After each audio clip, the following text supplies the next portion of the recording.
Saya tidak mau pergi kepada terlalu tinggi, tetapi saya nak ingin mengajak untuk kita faham bagaimana Nabi SAW itu sendiri apabila berurusan dengan manusia. Kerana manusia ini berbagai-bagai latarnya.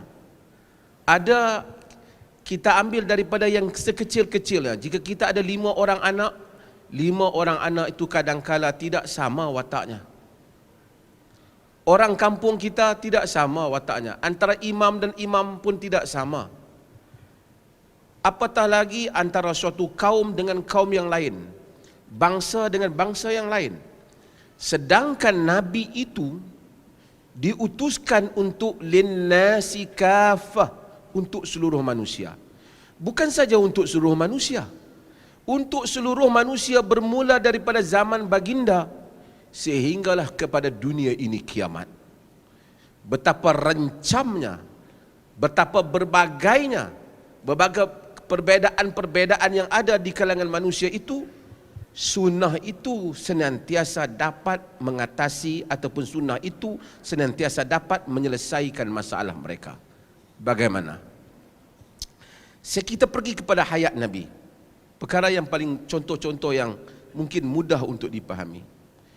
Di dalam Sahih Muslim ada hadis berhubung dengan kelebihan Sayyidina Uthman bin Affan radhiyallahu anhu. Aisyah radhiyallahu anha, isteri Nabi, dia menyatakan, "Kana Rasulullah sallallahu alaihi wasallam muttaji'an fi baiti." Satu hari Rasulullah tidur berbaring di rumahku. Kashifan an fakhizaihi au saqaihi, dalam keadaan tersingkap pahanya ataupun betisnya. Sebab itu para fuqaha berkhilaf pendapat, betis paha itu aurat ataupun tidak. Walaupun hadis ini syak, dia panggil asyakku min rawi, kekeliruan ataupun syak itu daripada rawi. Jika pasti paha itu aurat, tentulah tidak syak daripada rawi. Sebab itu dalam mazhab Malik ada kelonggaran dalam hal ini. Tapi saya bukan nak bincang hal itu, tapi saya supaya dipaham hadis itu. Dia kata, fasta'zana Abu Bakrin fa'azina lahu wa huwa ala tilkal hal.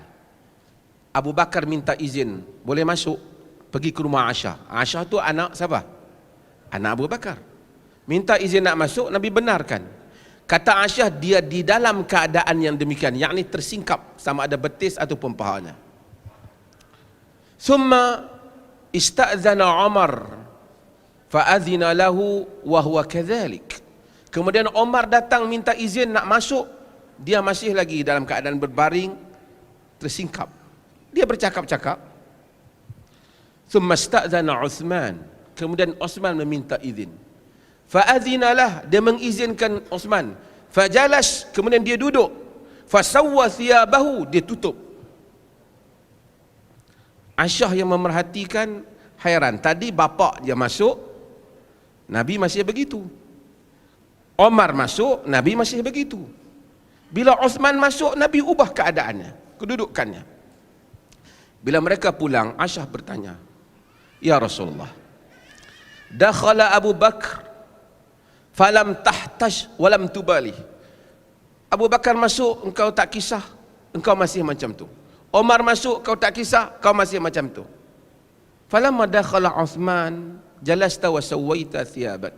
Bila Uthman masuk, kau duduk elok-elok, kau betulkan pakaianmu. Kenapa? Kata Nabi, ala astahi min rajulin tastahi minhul malaikah. Tidakkah aku merasa malu daripada seorang lelaki yang malaikat merasa malu kepadanya? Kerana Uthman ini, dia ada satu sifat, dia pemalu. Nabi tahu, walaupun itu bukan satu kesalahan nampak betis, tapi jika Uthman melihat Nabi dalam keadaan itu, tentu Uthman tak jadi apa yang dia nak cakap. Tidaklah dari segi ranking para sahabat, Uthman itu lebih tinggi daripada Abu Bakar, tidak. Tidak juga ia lebih tinggi daripada Umar, tidak. Tetapi sifat malunya itu ada berbeza dengan sifat yang ada pada Abu Bakar dan Umar. Bukan mereka tidak malu, tapi dia terlalu pemalu. Lihat bagaimana Nabi SAW membedakan cara berinteraksi antara satu individu dengan individu yang lain. Bapak faham maksud saya? Saya beri contoh yang lain. Hadis tadi diriwayatkan oleh Imam Muslim dalam sahihnya. Dalam riwayat dalam Musnad Ahmad, hadis ini disahihkan oleh para muhaddisin di atas syawahid. Katanya Abdullah bin Amr bin Al-As, dia menceritakan, kunna 'inda Nabi sallallahu alaihi wasallam, kami berada di sisi Nabi sallallahu alaihi wasallam. Faja'a syabun faqala ya Rasulullah uqabbilu wa ana sha'im. Kami berada di sisi Rasulullah, kemudian datang satu orang muda dan masuk, dia menyatakan, wahai Rasulullah, aku ingin mencium istriku sedangkan aku berpuasa. Nabi menyatakan, la, tak boleh. Thumma dakhala syaikhun, kemudian datang seorang tua kata, ya Rasulullah, uqabbilu wa ana sha'im. Wahai Rasulullah, aku ingin cium istriku sedangkan aku puasa. Nabi kata, na'am, ya. Kata Abdullah, fa nadhara ba'duna ba'da, kami lihat antara satu sama lain. Apa Rasulullah ni tadi jawabnya tak boleh, ini jawabnya pula boleh. Nabi kata, aku tahu kamu memandang antara satu sama lain. Kata Nabi, inna syaikha yamliku nafsah. Dalam sebahagian riwayat, inna syaikha yamliku irabah. Orang tua itu menguasai dirinya. Maksudnya apa? Jika yang muda tadi cium, dia akan buat lebih dari itu. Nabi kata tidak. Untuk orang yang tua sudah lama, dah senior. Tapi macam ini masih muda. Macam ini saya tak pasti boleh cium ke tidak. Maksudnya soalan yang sama tetapi jawapan yang berbeda disebabkan kerana keadaan yang berbeda. Individu itu berbeda. Bila individu itu berbeda, jawapannya juga berbeda. Yang ini saya dalam tesis saya sebut al-bu'du al-mukhatabi, perbezaan latar orang yang bercakap dengan Nabi. Dia panggil addressee factor, latar orang itu, orang ini tak sama. Sebab itu kita lihat ada hadis-hadis Nabi yang soalannya sama, jawapannya berbeda. Di dalam hadis Abdullah bin Mas'ud melaporkan orang bertanya Nabi, ya Rasulullah, ayyu amal ahabbu ilallah, ayyu amali ahabbu ilallah. Wahai Rasulullah, apakah amalan yang paling Allah suka? Kata Nabi kepada orang itu, as-salatu ala waqtiha, sembahyang pada waktunya. Summa ay, kemudian apa wahai Rasulullah? Birrul walidain, buat baik kepada kedua ibu bapa. Summa ay, kemudian apa wahai Rasulullah? Al-jihadu fi sabilillah. Itu riwayat Abdullah bin Mas'ud. Di dalam riwayat Aisyah radhiyallahu anha, di dalam Bukhari juga, orang bertanya Rasulullah, ya Rasulullah, ayyu amali ahabbu ilallah. Wahai Rasulullah, apakah amalan yang paling Allah suka? Kata Nabi, adwamuhu wa in qalla, yang berterusan walaupun sedikit. Lain pula jawapannya. Istiqamah. Tapi di dalam riwayat yang lain, Abu Hurairah meriwayatkan, orang bertanya Rasulullah, ya Rasulullah, ayyu amali afdal, apakah amalan yang paling afdal? Nabi SAW menyatakan, al-imanu billahi wa rasulih, iman dengan Allah dan Rasul. Summa ay, kemudian apa? Al-jihadu fi sabilillah, jihad pada jalan Allah. Summa ay, hajjun mabrur, haji yang mabrur. Abu Umamah Al-Bahili meriwayatkan, ini majlis hadis. Abu Umamah Al-Bahili meriwayatkan dalam An-Nasa'i, menyatakan orang bertanya Rasulullah, ayyu amali afdal, amalan apa yang afdal? Nabi kata, alaika bis-shaum fa innahu la adlalah. Kamu kena puasa, tak ada ganti padanya. Panjang, berpuluh-puluh hadis dalam masalah ini. Kenapa riwayat soalan yang sama jawapannya berbeza? Kenapa? Kenapa? Orangnya itu berbeza. Kalau yang tanya itu Pak Saidul Amin, saya ceritakan bagaimana mau menghabiskan zakat. Kalau yang tanya itu Pak Mawardi, saya bertanya dia bagaimana hukum zakat. Gurau aja Pak. Maksudnya, sehingga kan kadang kala bukan saja orang, keadaan juga. Di dalam hadis yang lain yang diriwayatkan oleh Imam Muslim, Nabi SAW kata, "Man dhahha minkum fala yusbihan ba'da thalithatin wa fi baitihi baqiya syai'un min."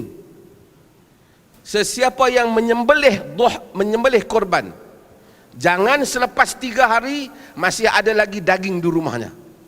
Baru ni buat korban selepas 3 hari masih ada. Ini masalah ni. Selepas 3 hari tak boleh ada lagi. Kata di dalam hadis, falamma kana al-'amul muqbil, apabila datang tahun yang berikutnya, faqalu, sahabat bertanya, ya Rasulullah, naf'alu kama fa'alna 'amal madi? Wahai Rasulullah, kita buat macam tahun lepas ke? Nabi kata, kulu wa at'imu waddakhiru fa inna dhakal 'am kana bin nasi jahd fa aradtu an tu'inu fi. Nabi kata, makan, bagi orang makan. Kulu, kamu makan, bagi orang makan, simpan. Tahun lepas itu keadaan susah, daging kurang, orang ramai lapar, jadi aku mau kamu tolong mereka. Tahun ini okey. Maksudnya apa? Bila berbeza tahun, berbeza masa, berbeza juga apa? Sunnah itu. Maka sebab itu bukan saja perlu untuk memahami sunnah Nabi, tetapi perlu untuk memahami realitas. Saya bawa sedikit tulisan saya ini, nota-nota saya, kewajipan memahami realiti sebelum berfatwa. Ada bersama dengan salah seorang ustaz ya. Naskahnya tidak banyak. Siapa yang berjumpa dapat insya-Allah free. Tapi nak jumpa itu tak tahu, macam Lailatul Qadar juga, macam mana di mana dia berada. Tetapi apa yang saya nak ceritanya ialah supaya kita jangan kata bagaimana sunnah juga era milenial, era mana-mana pun sama, benar. Tetapi manusia tidak sama. Sebab itu di dalam nak memadankan untuk meletakkan sunnah itu, kita mestilah mengetahui keadaan latar masyarakat kita. Dan ini saya ingat, saya tinggalkan keadaan masyarakat di Riau ini kepada Pak Mawardi, kerana dia lebih tahu orang di sini. Jika tidak nanti salah pula. Tapi saya ingin memaklumkan itu adalah asas-asas, supaya jangan dikata oh ini cuba nak jadikan sunnah itu berbeza. Hatta Nabi itu sendiri telah membedakan jawapannya berdasarkan keperluannya. Prinsip tidak berbeza, solat tidak berbeza, haram zina tidak berbeza, arak tidak berbeza. Tetapi bagaimana approach, bagaimana cara, usulub itu mesti ada perbedaannya berdasarkan kepada keadaan. Kadang-kadang hukum boleh berbeza. Saya selalu buat contoh, ada perkara yang mungkin halal di Malaysia, tidak halal di Indonesia. Kan? Ada bahkan mungkin perkara itu dibolehkan di Perlis, tidak boleh di negeri Terengganu. Saya selalu buat contoh kain batik umpamanya. Kain batik seperti ini, orang lelaki di Perlis tidak pakai, itu perempuan yang pakai. Kalau pakai dia kata ini saudara tidak, saudari tidak, saudarai dia kata. Jadi tidak begitu. Tetapi kain seperti ini dipakai di tanah Jawa, dipakai juga di Terengganu umpamanya. Maka pada setiap negeri itu, jika dipakai di Perlis, termasuk dalam hukum menyerupai wanita. Jika dipakai di Jawa, tidak menyerupai wanita, maka hukumnya berbeza. Saya pernah buat contoh yang lebih antarabangsa. Siapa pernah lihat pakaian skirt orang Scotland, kilt? Siapa pernah tengok? Orang Scotland ni dia pakai skirt.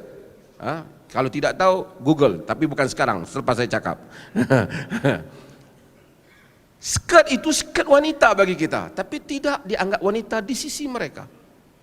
Pakaian yang kita pakai ini, sampin Melayu ini, kalau dipakai di tanah Arab, nampaknya kewanitaan. Orang Arab tu bajunya plain begini, tidak berwarna-warni, kerana itu nampaknya kurang lelaki bagi dia.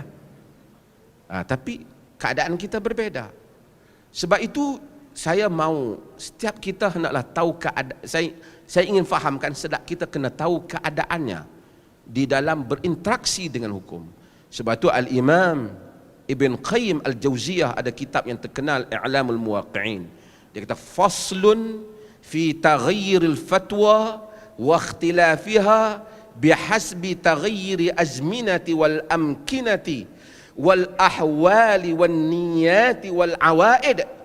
Bab pada membicarakan berubahnya fatwa dan perbedaan-perbedaannya disebabkan berubahnya zaman, berubahnya tempat, berubahnya keadaan, berubahnya niat, dan berubahnya adat-adat manusia.